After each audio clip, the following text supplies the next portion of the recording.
Olá, turma, tudo bem? Bora lá para nossa leitura, né? Mais um dia aqui com o Senhor, com a palavra. E eu já quero começar orando aqui com vocês. E a gente vai começar hoje o livro de 1 Coríntios, né? Livro não, a gente tem que corrigir carta de Paulo à igreja de Corinto, aos irmãos da cidade lá de Coríntios.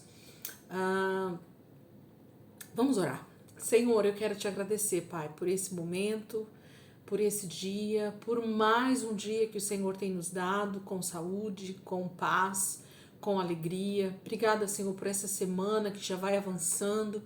Já estamos perto do final da semana novamente, Senhor. Como os dias têm sido extremamente corridos, né? Por conta da nossa rotina frenética, Senhor. Dos nossos dias que parecem que voam, nós não sentimos o tempo passar de tantos compromissos que nós vamos acumulando durante o nosso dia. Mas graças a Deus, Senhor, porque nós temos tido o privilégio de nos sentar aos teus pés e junto à tua palavra, Senhor, ouvirmos do Senhor conselhos, direção, aconselhamento para o nosso coração, para a nossa alma, para o nosso espírito ser edificado. Obrigada, Jesus, porque nós não queremos nos afastar deste lugar, nós não queremos deixar este lugar de intimidade, mas nós queremos cada dia mais, Senhor, nos aprofundar, nos chegarmos mais perto do Senhor. É isso que nós precisamos, Pai, em nome de Jesus. Amém. Amém, queridos? Vamos lá, então, semana 49 vai avançando aí, hoje já é quinta-feira, né? Último dia do mês, 30 de novembro, e nós vamos começar então o livro de 1 Coríntios, né? A carta de 1 Coríntios, a carta que Paulo escreve aos irmãos lá da cidade de Corinto. E a gente vai seguir, então, tentando entender um pouquinho mais aquilo que Paulo está nos ensinando. 1 Coríntios, nós vamos do capítulo 1 até o capítulo 4, tá? Não são capítulos tão grandes, mas a gente vai caminhando aí. Esse restante da semana todinho, a gente vai estar dentro dessa carta de 1 Coríntios, de hoje até domingo, tá bom? E, na verdade, a gente vai começar a próxima semana, 50, né? Ainda em 1 Coríntios e já vai caminhando para 2 Coríntios em seguida, né? E só depois então que a gente volta para Atos e em seguida Romanos. Então a gente está, né, entre Atos e as cartas, porque foram os acontecimentos desse momento, né? Na sequência aí foram esses acontecimentos. Então a gente vai seguir essa semana e o início da próxima dentro da carta de Paulo aos Coríntios. 1 Coríntios, capítulo 1, versículo 1 diz assim: Paulo, escolhido por Deus para ser apóstolo de Cristo, e o irmão Sóstenes, a igreja de Deus que está na cidade de Corinto, aos separados em Cristo Jesus para serem santos, juntamente com todos os que em toda parte invocam o nome de Jesus Cristo, Senhor deles e nosso também. Que a graça e a paz de Deus, nosso Pai, e do Senhor Jesus Cristo estejam com vocês. Nunca deixo de agradecer ao meu Deus por vocês, por causa da graça que Ele tem dado a vocês, por meio de Jesus Cristo. Ele os enriqueceu em tudo e os ajudou a testificar dele, e deu-lhes uma compreensão total da palavra.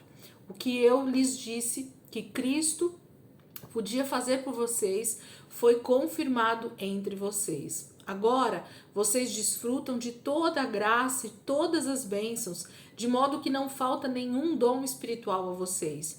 E vocês têm todo o poder para executar a vontade dele durante este período de espera pela volta de nosso Senhor Jesus Cristo.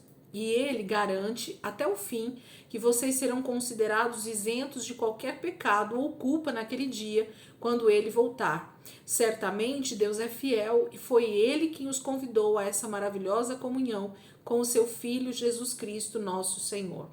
Queridos irmãos, suplico-lhes, em nome do nosso Senhor Jesus Cristo, que parem essas discussões entre vocês, que haja verdadeira harmonia, a fim de que não apareçam divisões na igreja. Eu lhes imploro que tenham o mesmo modo de pensar, unidos na mente e nas intenções. Meus irmãos, alguns que moram na casa de Chloe me contaram a respeito das discussões e contendas entre vocês. Uns estão dizendo, eu sou o seguidor de Paulo, outros dizem que estão do lado de Apolo ou de Pedro, e outros ainda que só eles são os verdadeiros seguidores de Cristo. Por acaso Cristo foi dividido em várias partes? Será que eu, Paulo, fui crucificado pelos seus pecados? Foram vocês batizados em nome de Paulo? Dou graças a Deus por não ter batizado nenhum de vocês, a não ser Crispo e Gaio, porque agora ninguém pode dizer que foi batizado em meu nome. Ah, sim, batizei a família de Estéfanas, e não me recordo de ter batizado mais alguém, pois Cristo não me enviou para batizar, mas para pregar o evangelho, e até mesmo pregação parece simples. E até minha pregação parece simples, pois não prego com palavras de sabedoria humana, com receio de esvaziar o poder grandioso que há na mensagem da cruz de Cristo. Sei perfeitamente, bem como parece loucura, aqueles que estão perdidos quando ouvem a mensagem da cruz. Nós, porém, que somos salvos, reconhecemos que esta mensagem é o próprio poder de Deus, pois está escrito: a sabedoria dos sábios se desvanecerá e o entendimento dos que são instruídos será rejeitado. Então, onde estão esses sábios, esses eruditos, esses brilhantes comentaristas das grandes questões desta era? Deus fez com que todos eles parecessem ridículos e mostrou que a sua sabedoria é loucura.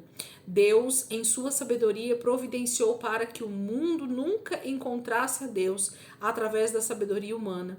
E então ele se manifestou e salvou todos quantos creram em sua mensagem, essa mensagem que o mundo considera loucura. Parece absurdo para os judeus porque eles desejam sinais miraculosos como a prova de que o que está sendo pregado é verdadeiro. E é loucura para os gentios porque eles creem somente naquilo que concorde com a sua filosofia e lhes pareça sábio. Por isso, quando pregamos a Cristo crucificado, os judeus se ofendem e os gentios afirmam que tudo isso é um disparate. Deus, porém, abriu os olhos dos que foram chamados para a salvação, tanto judeus como gentios, para verem que Cristo é o grandioso poder de Deus para salvá-los. O próprio Cristo é o centro do sábio plano de Deus para a salvação deles. Esse plano de Deus, chamado de loucura, é bem mais sábio do que o plano mais sábio do homem mais sábio, e a fraqueza de Deus é muito mais forte do que a força do homem. Observem entre vocês mesmos, queridos irmãos, que poucos de vocês que foram chamados eram sábios de acordo com os padrões humanos, poucos eram poderosos ou de nobre nascimento. Pelo contrário, Deus deliberadamente escolheu valer-se de ideias que o mundo considera loucura, para envergonhar aqueles indivíduos que o mundo considera sábios e grandes, e escolheu o que o mundo acha fraco, para envergonhar o que é forte. Ele escolheu o que é insignificante, desprezado pelo mundo, e que não é levado em conta absolutamente para nada, e o utilizou para reduzir a nada aqueles que o mundo considera grandes, para que ninguém, em parte alguma, se vanglorie na presença de Deus. Porque é exclusivamente por iniciativa de Deus que vocês têm essa vida por meio de Cristo Jesus. Jesus se tornou sabedoria de Deus para nós, ou seja, justiça, santidade e salvação. Tal como se diz nas Escrituras: se alguém quiser se gloriar, que se glorie somente no Senhor. Paulo começa essa carta, irmãos, falando justamente sobre essa alegria que ele tinha por essa igreja. Os primeiros versículos falam isso, uma igreja que foi derramada uma graça de tal forma que eles não tinham falta de nada, eles tinham todos os dons espirituais, eles tinham recebido um poder sobrenatural do Espírito Santo, estavam agindo debaixo desse poder, estavam debaixo dessa graça. Porém, por causa de tudo isso, exatamente por causa disso, haviam agora divisões do meio da igreja, haviam discussões a respeito de quem era líder de quem era discípulo de quem era maior, quem era pior, quem era mais fraco, quem era mais forte, quem tinha o melhor evangelho, quem sabia mais sobre a palavra, quem era mais entendido. Percebem que as discussões que Paulo está falando, que está criando divisões da igreja, são discussões da nossa capacidade humana. do quanto nós somos isso ou aquilo, do quanto eu tenho, eu posso, eu aconteço, né? E essas eram as divisões que estavam acontecendo agora nessa igreja tão cheia do poder de Deus. Capítulo 2. Queridos irmãos, mesmo quando estive com vocês, não usei palavras eloquentes, nem de grande sabedoria para lhes apresentar o mistério de Deus, porque decidi nada saber entre vocês, a não ser Jesus Cristo e sua morte na cruz. Fui até vocês em fraqueza, temor e muito trêmulo, e a mensagem e minha pregação foram muito simples, não com oratória persuasiva e sabedoria humana. Entretanto, o poder do Espírito estava em minhas palavras, provando a todos quantos as ouviram que a mensagem vinha de Deus. Fiz isso porque desejava que vocês tivessem a sua fé firmemente baseada no poder de Deus e não na sabedoria humana. Contudo, quando estou entre servos de Cristo, já maduros, falo com palavras de grande sabedoria, porém não aquela sabedoria que é daqui da terra, nem aquela sabedoria que apela para os grandes homens deste mundo que estão condenados a perecer. Ao contrário, nossas palavras são sábias porque vêm de Deus, descrevendo o sábio plano de Deus para nos levar às glórias do céu. Esse plano estava oculto em tempos passados, embora tivesse sido preparado para o nosso benefício antes do princípio do mundo. Entretanto, os poderosos homens do mundo não o compreenderam. Se tivessem compreendido, nunca teriam crucificado o Senhor da glória. Este é o significado das Escrituras. Olho nenhum viu, ouvido nenhum ouviu, nem jamais o coração do homem percebeu as coisas maravilhosas que Deus preparou para aqueles que o amam, que amam o Senhor, perdão. Nós, porém, sabemos destas coisas, porque Deus enviou o seu Espírito para as revelar a nós. O seu Espírito investiga todas as coisas, até mesmo os segredos mais profundos de Deus. Ninguém, na verdade, pode saber o que outra pessoa está pensando ou como é na realidade, exceto a própria pessoa. E ninguém pode conhecer os pensamentos de Deus, a não ser o próprio Espírito de Deus. Nós, porém, não recebemos o Espírito do mundo, mas o Espírito enviado por Deus, para que possamos entender os admiráveis dons de graça e bênção concedidos por Deus a nós. Ao falar a vocês acerca desses dons, temos empregado as próprias palavras que nos foram dadas pelo Espírito, e não palavras ensinadas pela sabedoria humana. Assim explicamos as verdades espirituais aos que são espirituais. Entretanto, o homem que não tem o Espírito não pode entender nem aceitar esses pensamentos que nos são ensinados pelo Espírito de Deus. Parece-lhe loucura, porque só aqueles que têm o Espírito Santo em si mesmos é que podem compreender o que só pode ser entendido de maneira espiritual. O homem espiritual, porém, tem a percepção de todas as coisas, e isso incomoda e confunde o homem do mundo, que não pode de maneira nenhuma entender o homem espiritual, pois quem conheceu a mente do Senhor? Quem poderia ensinar alguma coisa ou dar conselhos a ele? Mas nós possuímos efetivamente a mente de Cristo. Capítulo 2, Paulo está falando sobre essa questão de discernirmos as coisas espiritualmente. Ele fala que ele nunca foi até Corinto ou as regiões por ali falar com uma sabedoria, com eloquência, com toda a sabedoria que ele tem, inclusive porque Paulo era extremamente sábio, né? Era um rabino, era um fariseu extremamente sábio, tanto na cultura grega quanto na cultura do judaísmo. Paulo tinha todos os pré-requisitos de um grande filósofo, de um grande rabino da época. Mas ele diz que quando ele conhece a Cristo, ele vai até os irmãos com coisas simples, né? Com uma maneira simples de falar, para que as pessoas pudessem entender.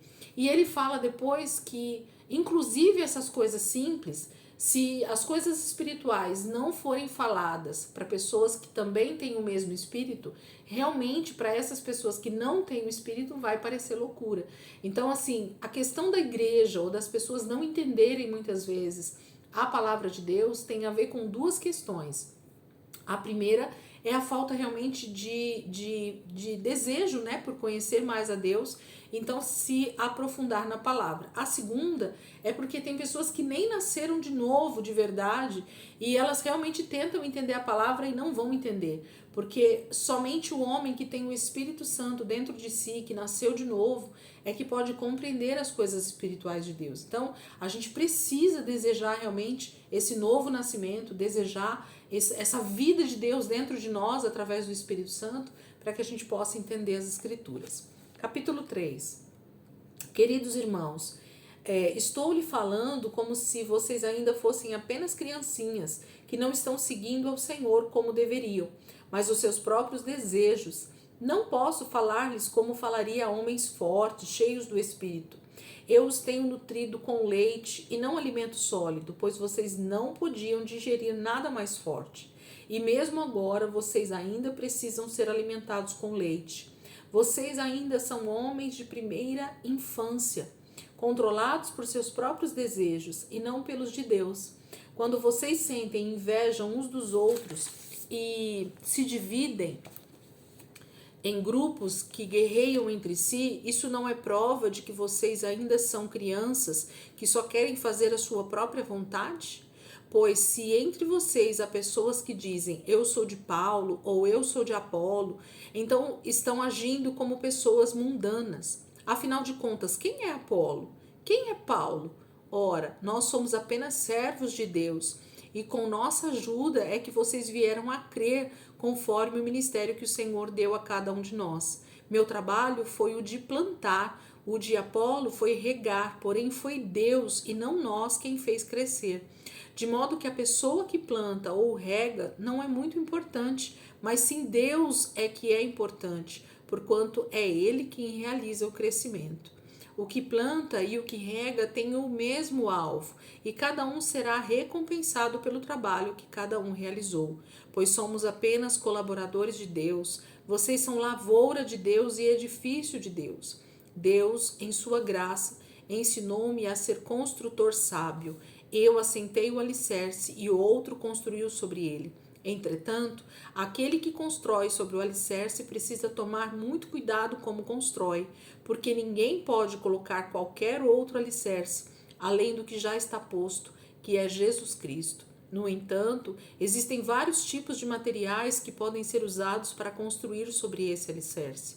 Alguns usam ouro, prata e pedras preciosas, e outros constroem com madeira, feno e até mesmo com palha.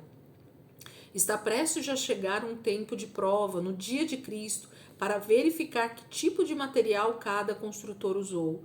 O trabalho de cada um será provado pelo fogo, para que todos possam ver se ele conserva seu valor ou não, e o que verdadeiramente foi realizado. Então, todo construtor que edificou sobre o alicerce com materiais certos, cujo trabalho permanecer, esse receberá a sua recompensa.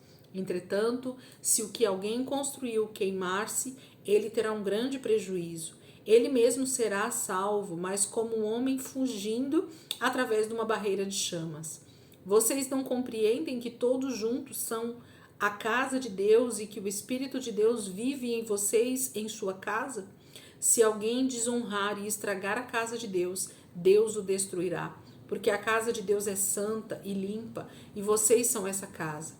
Deixem de enganar-se a si mesmos. Se você pensa que é sábio, conforme os padrões deste mundo, faria melhor se pusesse tudo de lado e se tornasse um louco para que se torne sábio. Porque a sabedoria deste mundo é loucura para Deus, tal como está escrito: Deus apanha os sábios na astúcia deles. E também, o Senhor conhece os pensamentos do homem e sabe que eles não passam de ilusão. Portanto, não tenham orgulho de seguir os homens sábios deste mundo, porque Deus já lhes deu tudo quanto vocês precisam. Ele deu-lhes Paulo, Apolo e Pedro para ajudá-los.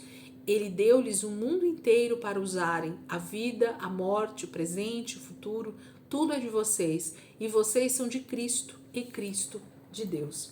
Paulo vai falar no capítulo 3, a principal ênfase aqui para mim é essa questão de como nós temos construído a nossa casa espiritual, né? Paulo vai usar essa alegoria para falar sobre uma construção. Então, um construtor que ele é sábio, ele vai pegar bons materiais, ele vai pegar materiais de qualidade para construir um prédio, para construir uma casa muito boa. Por quê? Porque no momento que vier uma tempestade, no momento que vier um fogo, no momento que vier uma avalanche, no momento que vier alguma tempestade, alguma situação adversa, a casa vai permanecer firme, não vai se queimar, não vai se destruir por aquelas circunstâncias. Mas as pessoas que constroem uma casa com material de má qualidade, de qualquer jeito, qualquer situação que venha sobre nós, abala, destrói, quebra, queima, faz tudo. Então, no dia do Senhor, o dia do Senhor ali tá com letra maiúscula, fala da volta de Cristo, né? Toda a nossa obra, tudo que nós fizemos com o nosso corpo, com a igreja de Cristo, com o templo do Senhor, que somos nós, isso vai ser provado pelo fogo. E aquilo que você construiu no teu espírito vai ser provado por esse fogo. E aí, de que maneira nós construímos? O que nós fizemos, né? Paulo chama bastante a atenção dos irmãos em Corinto e chama a nossa atenção também nos dias de hoje. Então, medite nisso, com certeza o Espírito Santo tem muito para nos ensinar. 4. Assim, eu e Apolo devemos ser considerados como servos de Cristo, encarregados da realização do ministério de Deus. Agora, a coisa mais importante a respeito de um servo é que seja fiel ao seu Senhor. E quanto a mim, tenho sido um bom servo? Bem, não me preocupo que vocês pensam disso ou que qualquer outra pessoa pense. Na verdade, nem eu julgo a mim mesmo. Minha consciência está limpa, mas mesmo isso não é a prova final. É o Senhor quem me julga. Assim, tenham cuidado de não tirarem conclusões apressadas antes da volta do Senhor. Quando o Senhor voltar, derramará luz sobre o que está oculto nas trevas e mostrará as intenções do coração. Então todos saberão com que intenção temos feito a obra do Senhor. Naquele momento, cada um receberá a aprovação de Deus que merecer. Usei Apolo e a mim mesmo como exemplo para ilustrar o que lhes digo, que vocês não devem ter preferências pessoais. Dentre aqueles que lhes ensinam a respeito de Deus, vocês não devem orgulhar-se mais por uma pessoa do que por outra. Que é que faz vocês superiores a qualquer outra pessoa? Que é que vocês têm que Deus não lhes tenha dado?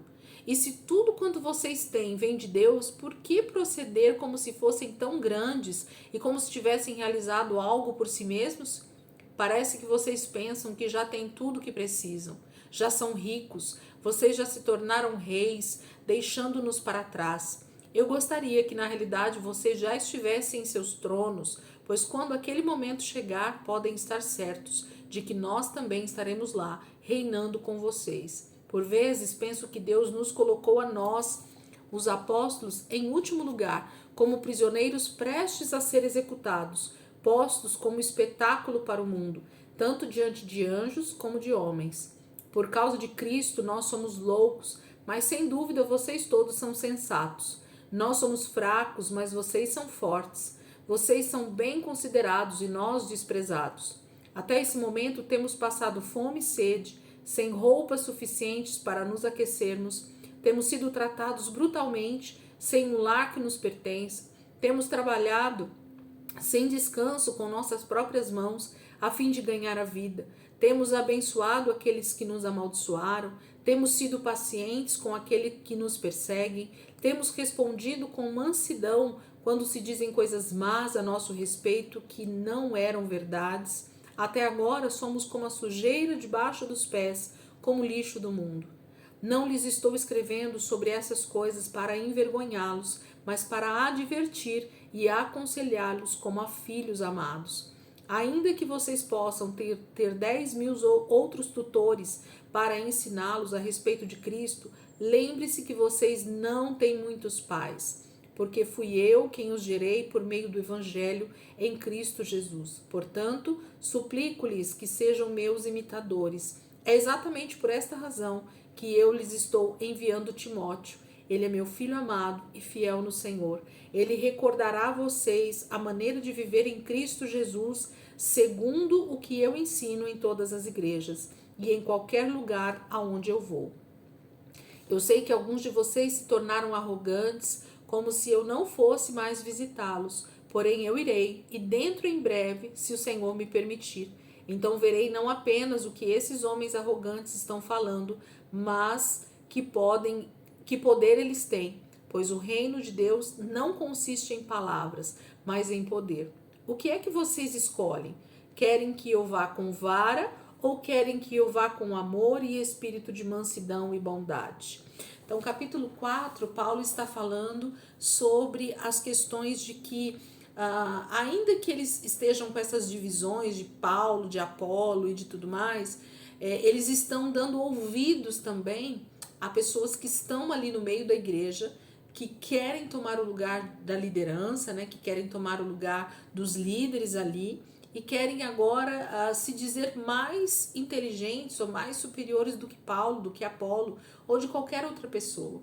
Então, para que eles tomassem cuidado com tudo isso, para que eles fossem advertidos por essa carta, de que eles voltassem à lucidez, né, de que caísse a ficha. Se Paulo tivesse esse termo nessa época, ele dizia: vocês precisam ver a que ponto vocês estão, precisa cair a ficha na mente de vocês do quão vocês estão se desviando, né, dos princípios que eu ensinei, do quanto vocês estão dando ouvidos a mestres ou a pessoas que estão querendo tomar o nosso lugar no coração de vocês e que estão levando vocês para um mau caminho, vamos dizer assim, né? E Paulo termina o capítulo 4 falando sobre os arrogantes, né? Sobre essas pessoas que já se dizem sábios demais, que já sabem tudo, que já estão prontos, que já são líderes, e na verdade essas pessoas estão só inchadas, né? Elas estão arrogantes mesmo, achando que sabem, mas ainda estão só engatinhando na fé. Como é triste, né? Quando as pessoas, elas por pouco tempo passam a conhecer algumas coisas e aí já se acham superiores aos outros irmãos por causa do pouco conhecimento que já têm ou por alguma situação que acham que são superiores, né? Paulo os adverte de que ele irá ver isso pessoalmente. Timóteo está indo na frente a mandado de Paulo para que ele ensine novamente os princípios, para que ele corrija os irmãos, para que ele leve essa carta para eles, para que eles já vão se arrependendo, né? Para que eles busquem ao Senhor e assim vão voltando às primeiras obras, né? Voltando à simplicidade do Evangelho. Amém, queridos? Então que vocês possam estar meditando, lembrando que as cartas de Paulo tem um curso específico aí no canal, onde vocês estão aqui. Se vocês colocarem aí no canal a playlist, vocês vão ver que tem uma playlist só com as cartas de Paulo. Ou se vocês correrem o cursor aí, né, do meu canal, vocês vão ver lá embaixo estudos sobre as cartas de Paulo. E aí tem todas essas cartas detalhadamente, né? A gente fez um curso bem bacana a respeito das cartas de Paulo e dá para vocês aos poucos irem, né, estudando aí junto com a Bíblia de vocês e realmente se aprofundando um pouquinho mais. O Espírito Santo tem nos ensinado todos os dias um pouquinho mais, e isso é tremendo no Senhor, né?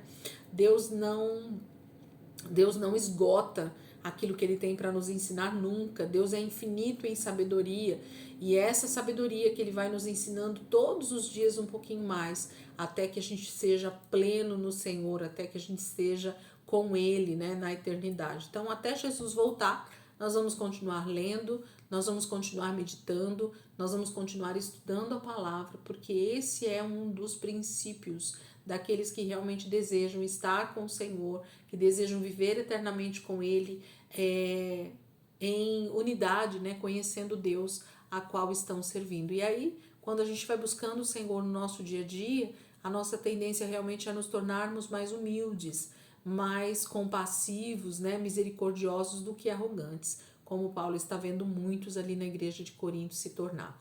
Amém, queridos? Deus abençoe. Ótima quinta-feira aí para vocês, né? Vamos seguir o último dia do mês, finalizando aqui novembro, com chave de ouro, né? O Senhor tem nos dado graça e misericórdia até aqui.